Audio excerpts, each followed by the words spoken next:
जी जी अजय अजय तू करेगा हाँ नहीं पहले मैं पढ़ना जो पढ़ेगा नहीं मंगलाचरण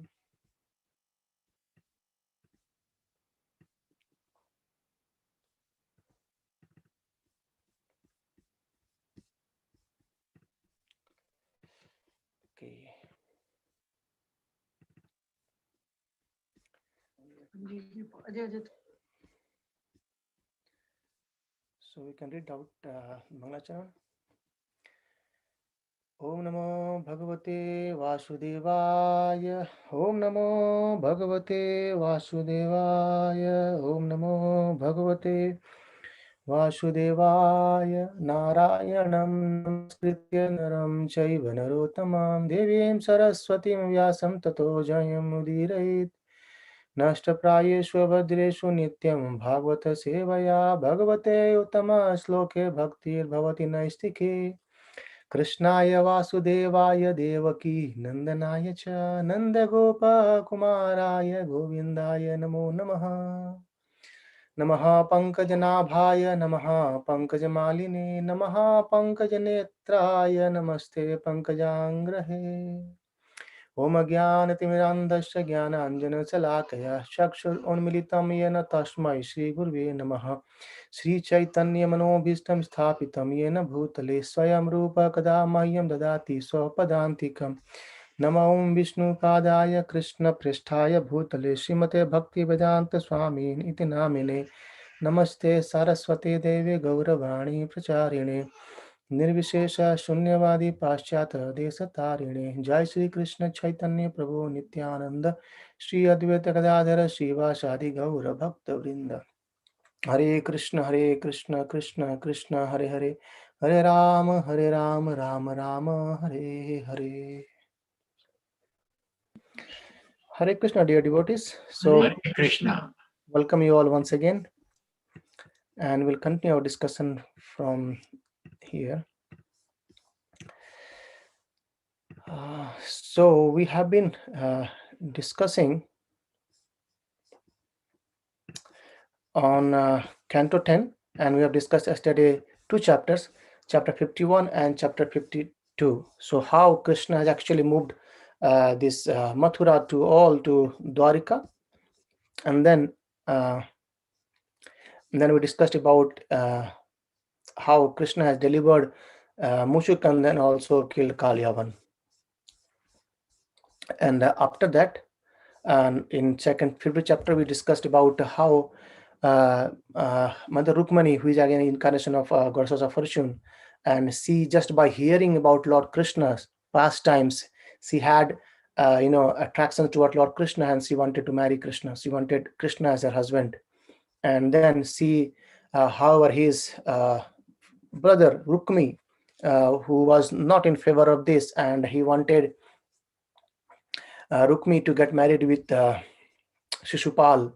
And however, Rukmiṇī, she sent a messenger, a very, very faithful Brahmana, to Lord Kṛṣṇa with a message about this all these marriages, and she wanted to get married with Kṛṣṇa. And also she made a plan that how Kṛṣṇa could take him away, kidnap him from middle, and he can marry her. So again, we'll continue from there today. So that's we entering chapter 53, where Kṛṣṇa, just by as Brahmanas, as Brahmana narrated the letter, or read the letter of Rukmiṇī Devi to Lord Śrī Kṛṣṇa, and Kṛṣṇa also wanted to marry Rukmiṇī as well.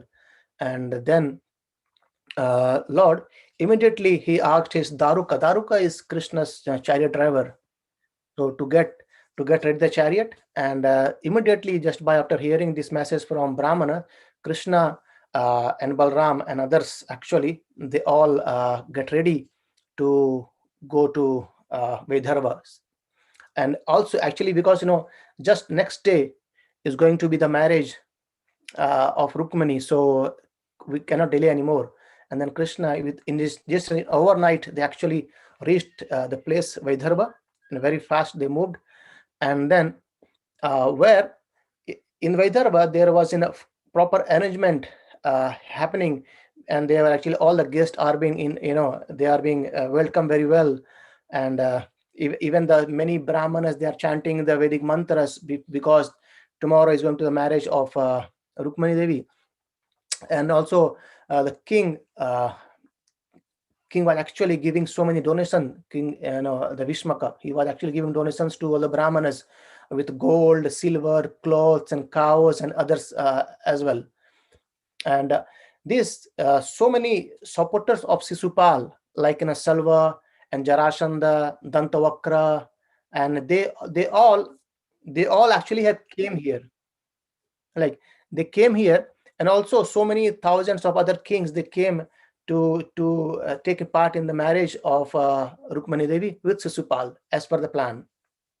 And however, to the when Kṛṣṇa and Balram, they appeared, and this they were very much welcome as well. And Kṛṣṇa and Balram, they came with so many yadus to steal the bride. And then in the meanwhile, though Kṛṣṇa started from there, but here Kṛṣṇa is not being reached, neither this Brahmana has reached. So Mother Rukmini was a bit concerned. She was saying, it looks like I am very unlucky. She was just thinking, she was talking to her own self, and looks like I'm very unlucky. And then, Brahmana has not returned yet, and neither Kṛṣṇa has came, neither have got any other information about my message has been sent to Kṛṣṇa or not. And in the meanwhile, as she was thinking all these things, and she could see the Brahmana entered to the inner chambers to discuss with Rukmini Devi, to the princess. And the Brahmana, he announced to Rukmini Devi that the Lord Yadunandana, Lord Kṛṣṇa, he actually has arrived here. And also Brahmana explained to Mother Devi, Rukmini, that this Lord has promised to marry you.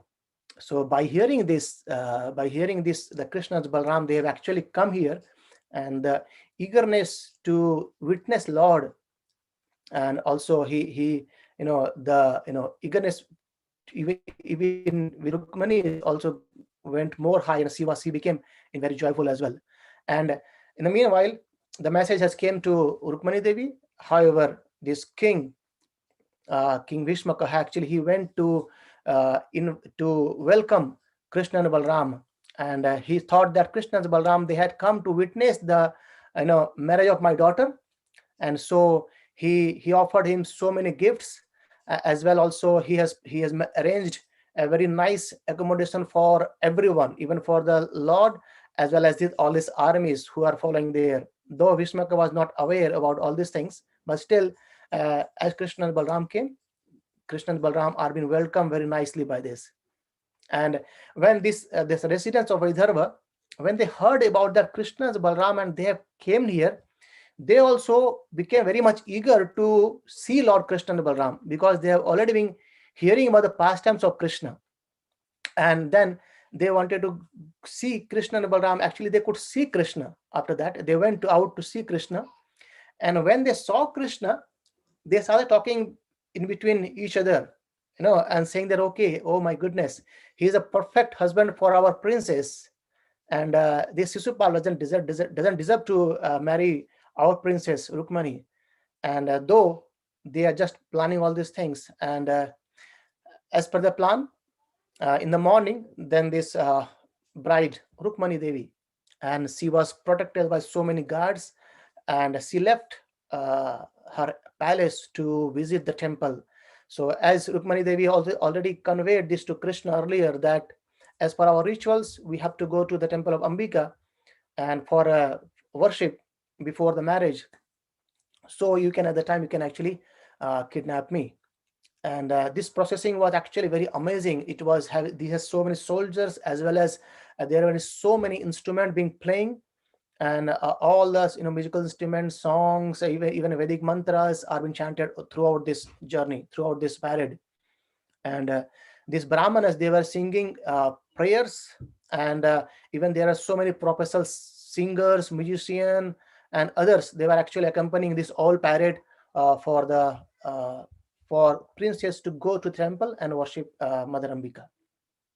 And then Rukmini Devi, she entered the temple and she prayed to Mother Ambika again that, oh Mother Ambika, Lord of, wife of Lord Shiva, I repeatedly offer my obeisances unto you together with your children, to everyone, and may Lord Krishna become my husband. Please grant me this. So she was actually, again, she was praying to Mother Ambika that please grant my desire to be fulfilled, and I want Krishna as my husband, not Shishupal. And then Rukmini Devi, she actually worshipped this Mother Ambika with so many paraphernalia, like, with water, scents, and grains, incense, clothing, garment, and jewelries.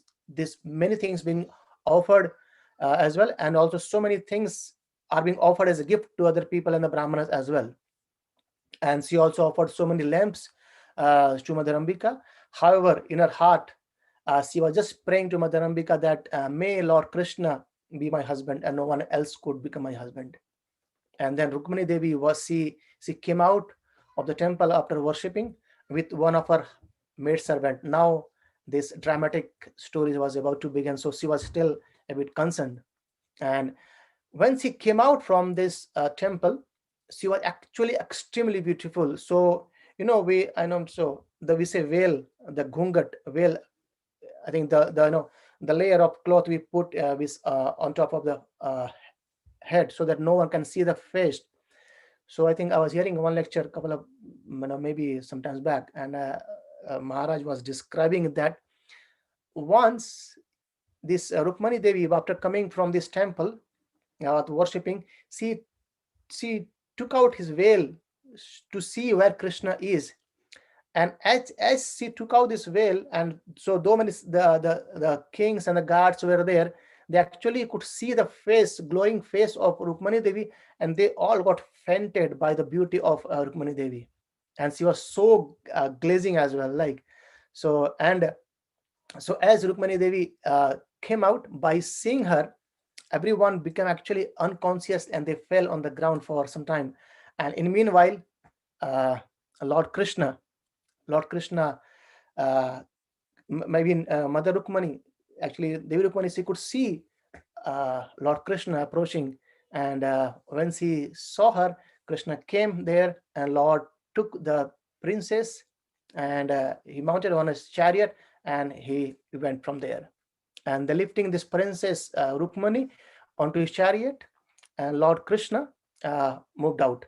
So as soon as he moved out, the other king, they got conscious, okay, well, something has gone wrong. And this Jarasandha, he actually headed this whole army, and by hearing this, he could not tolerate, so he ran away to fight with Krishna. And this that's how we enter chapter 54 now. So as all the kings, they tried to attack Krishna and Balram from as many as they could do, but they started pouring so many arrows towards Krishna, as if like pouring of rain. However, by seeing all these arrows coming toward that, Rukmani Devi was a bit concerned of fear, and by seeing all this torrent of rain, arrows, as if it's raining, and in a response, as Rukmani Devi was a bit distressed by seeing it, and then Lord assured her that do not be afraid. This enemy force is about to be destroyed by your soldiers. So, and then Lord Balram, who was actually, he led this fight, and who was actually protecting the Krishna and Rukmani Devi now, and he slain all the soldiers very, very soon. And seeing the army is being struck down by this Balram, and the king, who was Jarasandha, he became very discouraged, and he knew very well how he has fought for earlier 18 times with Krishna and Balram. So he left the battlefield. And he left the battlefield, and he just not left the battlefield. He approached to Shishupal, and he went to Shishupal to pacify him.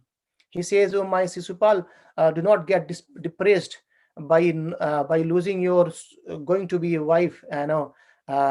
Don't worry, because see, I am still very kind of still in a good condition, though I have lost 17 times with my armies, but still I do not lament, or neither I rejoice.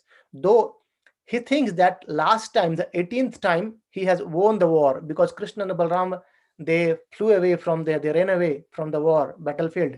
So Jarasandha thought, I have actually won for one time, and then also I didn't rejoice. And by losing 17 times, I didn't lament as well. So you also please don't lament for this, what happened. And he said that this world is actually driven by time and fate. So don't worry. That's how it is. Fate is, and that's how time is. So this favoring them, and we can't do anything. And however, after consoling this Sisupal, everyone, even with Sisupal, they all returned to their own capitals, and they knew that we can't fight anymore with Kṛṣṇa and Balram, and they are flowing away. And but Rukmī, the elder brother of Rukmani Devi, actually he could not bear that Kṛṣṇa has carried her sister. So Rukmī, though they have been also consoled by other kings, but still he could not bear the pain. And anyway, because he had already been envious towards Kṛṣṇa, and then he wanted to take revenge, and he with his army, he marched towards Kṛṣṇa, and he said before leaving that, he said, I swear that I shall not come again into this Kuṇḍina, the palace, or no, if I do not kill Kṛṣṇa in battle and bring Rukmini back here, then I won't come here otherwise here. And then he approached Kṛṣṇa, and Kṛṣṇa was actually going away with Rukmani Devi, but he challenged Kṛṣṇa. He says, if you can fight with me, just stand and fight with me, don't run away from here. And then Kṛṣṇa anyway, he addressed what Rukmī wanted. And Rukmī, he fired so many arrows. There were an exchange of arrows, like Rukmī firing 6 arrows, Kṛṣṇa's firing 2 arrows, 3 arrows. In that way, there's a fight happened between Rukmī and Kṛṣṇa. And Rukmī was shouting, "Leave my sister." And Lord Kṛṣṇa, by smiling, he actually, by his arrow, he cut down this bow of Rukmī. And Rukmī took another bow, and Kṛṣṇa cut down another bow as well. In this way, there are so many bows being cut down of Rukmī by Kṛṣṇa. And then Rukmī, angrily, he got down from his chariot with his sword to fight with Kṛṣṇa, and he rushed towards Kṛṣṇa. And however, Lord Kṛṣṇa, again, by his arrow, he broke his sword as well as shield of Rukmī. And then Kṛṣṇa took off his own sword, and he prepared to kill Rukmī. So he was actually, Rukmī was again there, but still, and Rukmini, by seeing this situation, she became more concerned, and she came to Kṛṣṇa by crying, and she stopped Kṛṣṇa. She said, "O auspicious, mighty, armed one, please do not kill my brother." So she was compassionate towards his brother, and she says, "Please do not kill my brother." And she was actually, it being described, her mouth being dried up, and she even could not say anything, and she grabbed Kṛṣṇa's lotus feet and said, "Please forgive my brother, don't kill my brother." And however, then Kṛṣṇa accepted what Rukmani Devi wanted, and Kṛṣṇa, he just disfigured Rukmī by shaving here and there half of hair, half mustache, and half beard, kind of this. He disfigured Rukmī, and he tied him in one of the tree. And at the time, once this thing done by Kṛṣṇa, Lord Balram appeared there. And as soon as Lord Balram appeared, he could see that Rukmī was tied, and he was already disfigured. And then Lord Balram, he told to Kṛṣṇa that, you haven't done a good thing. It's not improper act for you. He is your relative, and it brings same on us. So to disfigure a close relative just by saving off his mustaches or hair, and it's because I described in Srimad Bhagavatam that saving off his mustache and disfiguring him, and that is actually is as good as killing him. So it's not good, it's not proper act of done by you, Kṛṣṇa. And then also he also pacified Rukmiṇī Devi, and finally Rukmī was left from there, and Rukmī went back. However, as he promised earlier that I won't enter this Kuṇḍina again, so he constructed and his residence away from this Vidarbha, and there he lived, and that place is called as Bhojkata. So there he created a very large city, and there he lived, and thus defeating all the opposing king, the Supreme Personality of Godhead Śrī Kṛṣṇa brought the daughter of Bhishmaka to his capital, and then there was a marriage ceremony being arranged as per Vedic injunctions, and that's how we end chapter 54. So when Kṛṣṇa entered this chapter, Dwarika, so Dwarika citizens, they were actually, by seeing Kṛṣṇa and coming with Rukmiṇī Devi and all others, they became very much joyful, and then in the next chapter we'll see there is a marriage ceremony being happened of Kṛṣṇa. So that is how chapter 54 is. And I got a text. Okay, sorry. And then we'll continue chapter 55. So after this marriage of Rukmiṇī Devi and Lord Kṛṣṇa had a son from Rukmiṇī Devi, and his name was Pradyumna. So this is not in chronicle order. However, Sukadeva Goswami, as he was discussing about Rukmiṇī Devi, so he narrated the story of Pradyumna as well. So in this chapter 55, he describes about the history of Pradyumna. So his son. So what happened once? So Krishna's expansion, or Vasudeva. So we see the Chaturvi expansion, isn't it? So that is called as Vasudeva, Sankarshan, Pradyumna, and Aniruddha. So Chaturvi expansion, and from Pradyumna, his expansion is called as Cupid or Kamdeva. So once what happened? So we'll go into that. So by this time, this Rukmiṇī Devi, she had given birth to a child, and his name was Pradyumna. So this Pradyumna child, he was actually as good as Lord Śrī Kṛṣṇa, and a demon named Syambara, a demon named Syambara has kidnapped this infant within 10 days. He kidnapped actually. So there was an enmity, and he kidnapped this son, a very small boy, infant, and then he threw Pradyumna into sea. So when he threw Pradyumna into sea, a fish swallowed the baby or infant, and there was a fisherman. Actually, he caught this fish, and after catching this fish, the fisherman, he came towards Syambara, and the one who has thrown this Pradyumna into the sea. He gifted Syambara because he was a giant fish.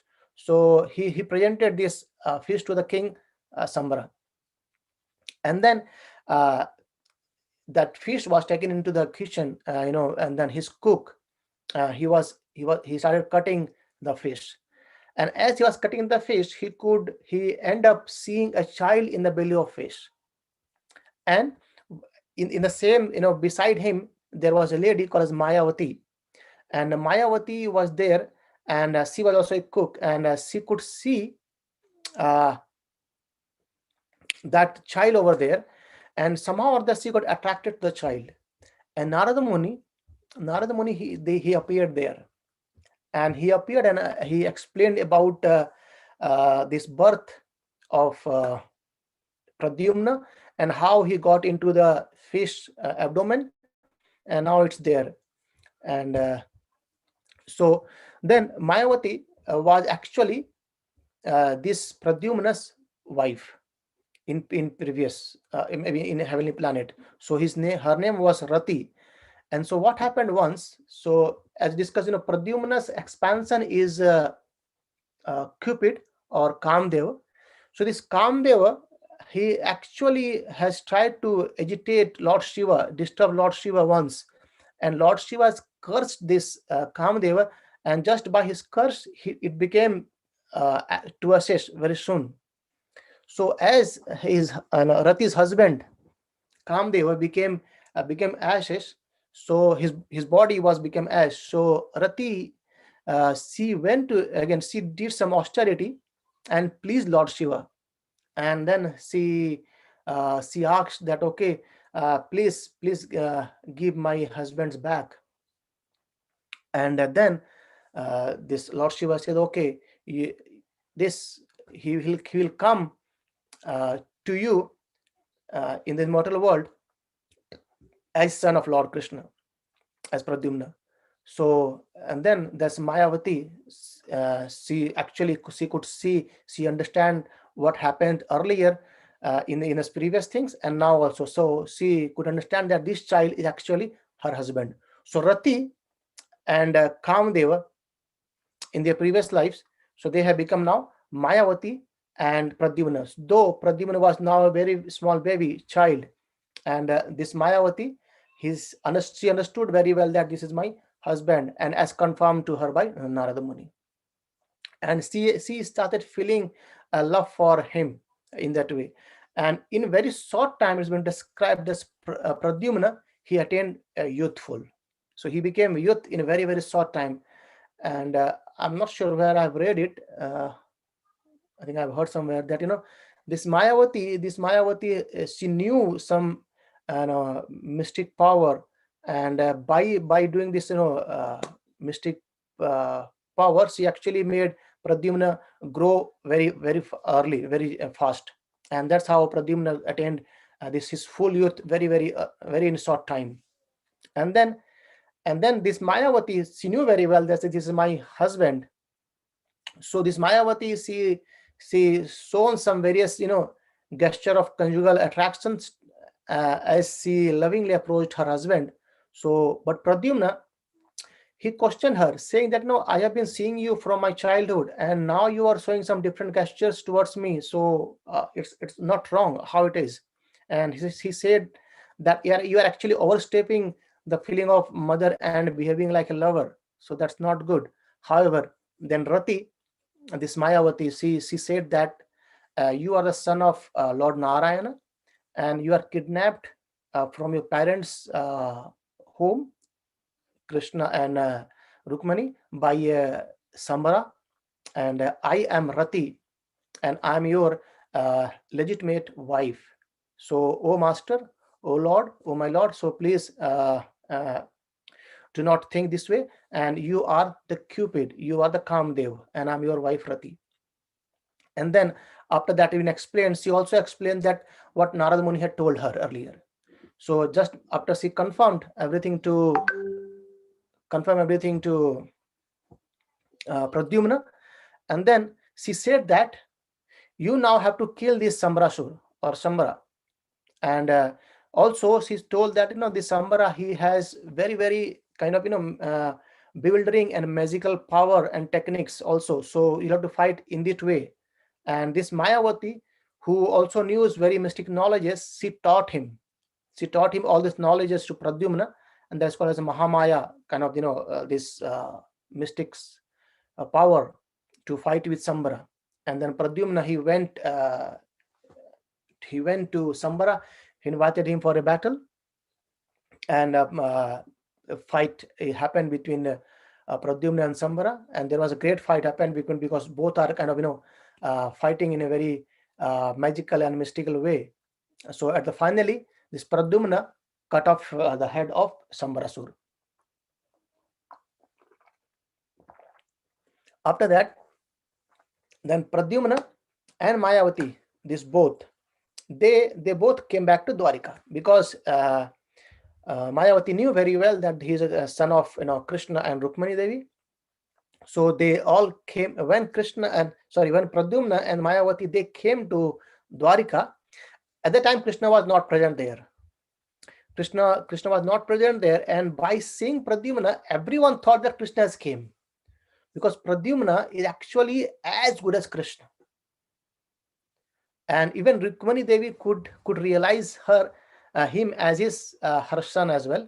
But then she said that, who is this lotus-eyed jewel among men, and whose son is he, and who is this woman with him? And also she said, he is looking as good as Kṛṣṇa.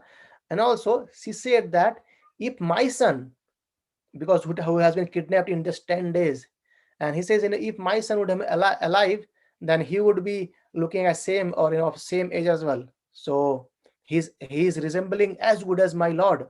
So who is he?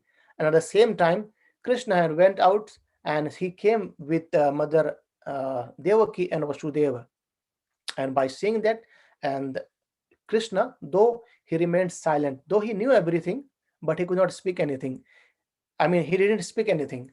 And at the same time, Narada Muni appeared, and Narada Muni narrated all the stories about what had happened in the past. And then by hearing these pastimes, and everyone became jubilant, they all became joyful, and it was a festival for everyone, that our son who has been kidnapped from in an infant is come back now, right? So that's chapter 55, and we'll enter chapter 56, which is very, very kind of is being described that it's very good to hear this pastime. That's called as the Syamantaka jewel, Syamantaka money. I'm not sure if we will be able to commit, but let's try to go on this chapter. So Sukadeva Goswami then narrates another story of Syamantaka jewel, where he says there was a king called as Satrājit, and Satrājit, he wanted to atone his offense. So again, the pastime is actually as Kṛṣṇa is actually now marrying so many wives. So he has married to Rukmiṇī Devi, and now we will see he is marrying another two wives over there. So Sukadeva Goswami is narrating those stories, and he said about something small, but Parikshit Maharaj wanted to hear in elaboratory. So he's starting elaborate again. So Sukadeva Goswami said that there was a king called Satrājit, and he wanted to atone his offense toward Lord Śrī Kṛṣṇa. And for his atonement, he wanted to present Kṛṣṇa, his daughter. And also he wanted to present Syamantaka jewel. Right. So these are the two things he wanted to present, his daughter as well as Syamantaka jewel. And Parikshit Maharaj, very keenly hearing he asked, I want to hear more that what was the offense being done by King Satrājit towards Lord Śrī Kṛṣṇa, and why did he wanted to give this jewel to Kṛṣṇa, and also why did he give his daughter to Lord Śrī Kṛṣṇa? So please describe this in detail. And so Sukadeva Goswami continues saying that this Satrājit was actually a great devotee of sun god, and sun god was very much happy with him. And also he was as a friend, he gifted him this Syamantaka jewel, and it was as effulgent as sun itself, right? So, and by getting this jewel, he entered Dwarika once. So he was living in nearby Dwarika. So he entered Dwarika with this jewel, and he was shining so much as if like sun, that the resident of Dwarika, they could not recognize the king Satrājit. And they all approached to Lord Śrī Kṛṣṇa and said that, oh, come out, sun god is coming to see you. Sun god is coming to seek your association. So Lord, please come out and see it. And however, Lord understood very well, knew, and he said, no, this is not Ravi, this is not sun. Rather, it's Satrājit who is glowing because of the jewel. So the jewel he has got from sun. So that's why he is he is glowing like that. And after that, Satrājit, he entered his house and he placed the jewel in his temple room. And it's being described that this jewel, it was not just only effulgent. This jewel was actually producing 8 bharas. That's called, nearly, it's purpose, in the Bhagavatam, it says it's nearly 170 pound. So 170 pounds of gold each day it could produce, that jewel. Just imagine. And it's being described nicely by Sridhar Swami.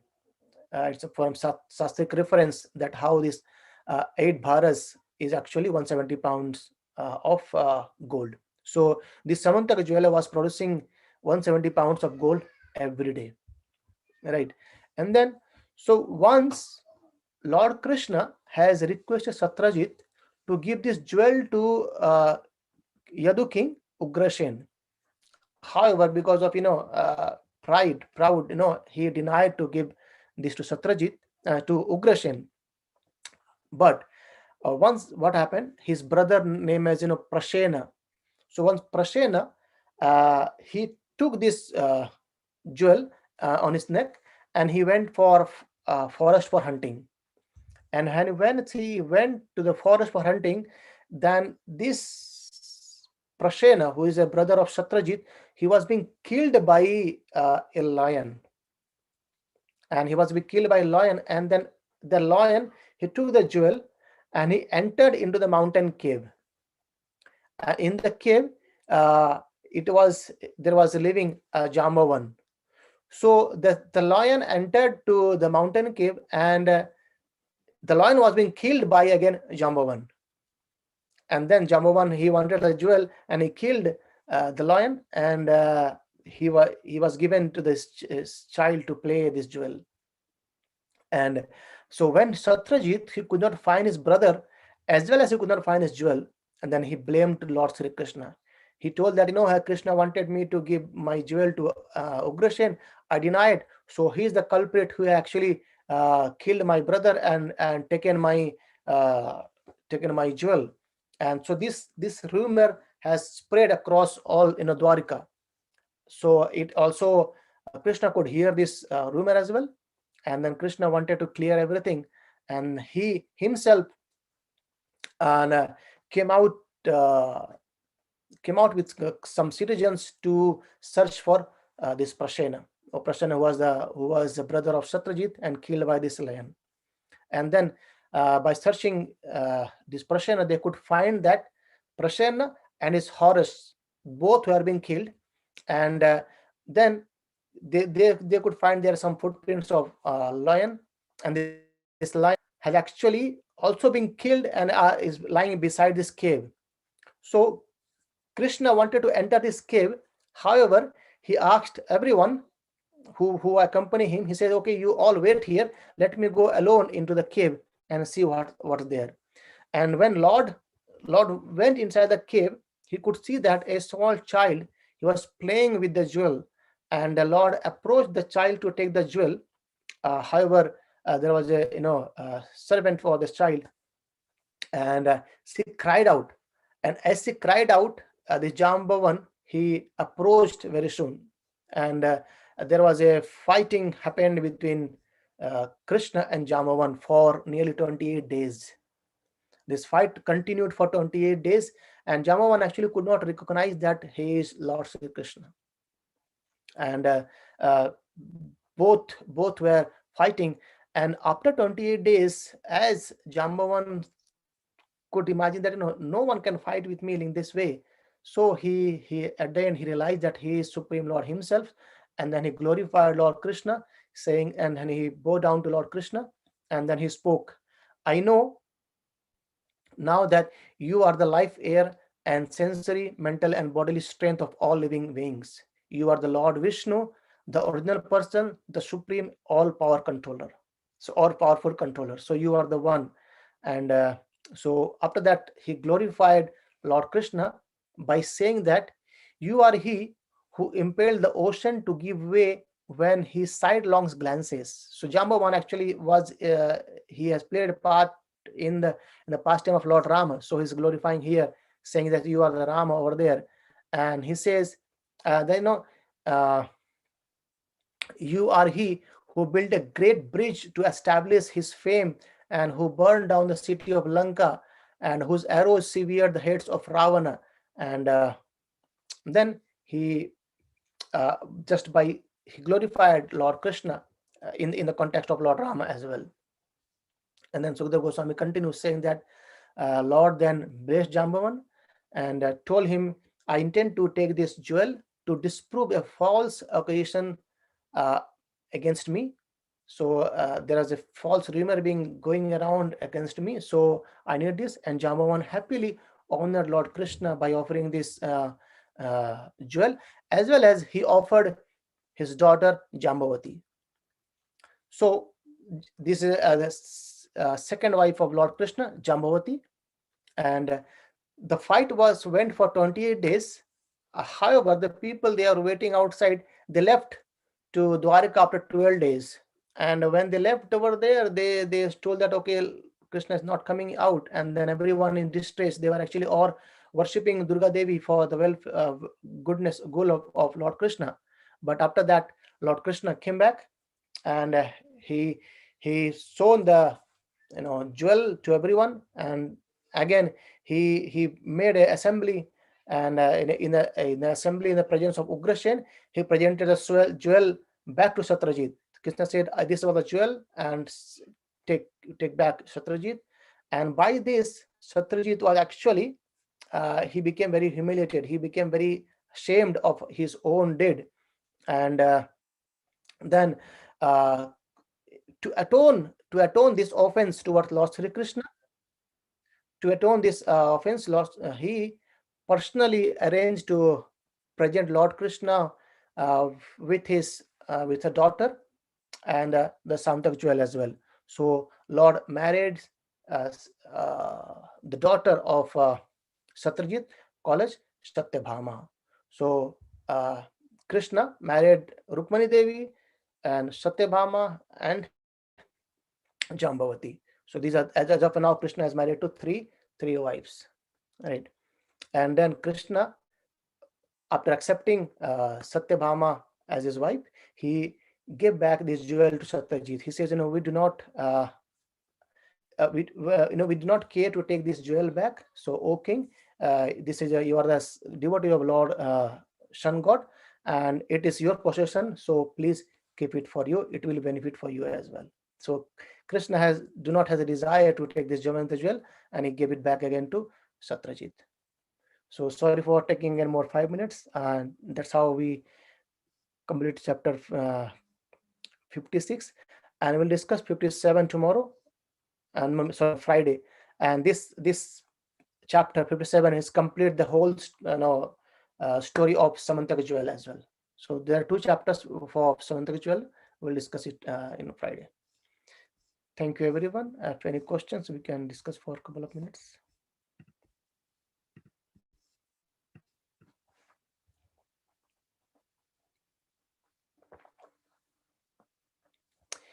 Okay, so if no question, we can end here, and we'll see you all tomorrow at 6:30. Hare Kṛṣṇa, everyone. Hare Kṛṣṇa. Hare Kṛṣṇa. Hare Kṛṣṇa. Grantaraj Srimad Bhagavatam ki Jai. Srila Prabhupada ki Jai. Ananta Koti Vaishnava Vrinda ki Jai. Hare Kṛṣṇa. Hare Hare Kṛṣṇa. Hare